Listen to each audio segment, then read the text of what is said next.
guys, welcome to my channel. This is Miki from MIKI Overseas Business Center.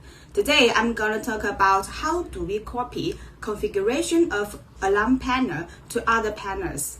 This will save much time for your install team if they have to install more alarm panels on similar themes.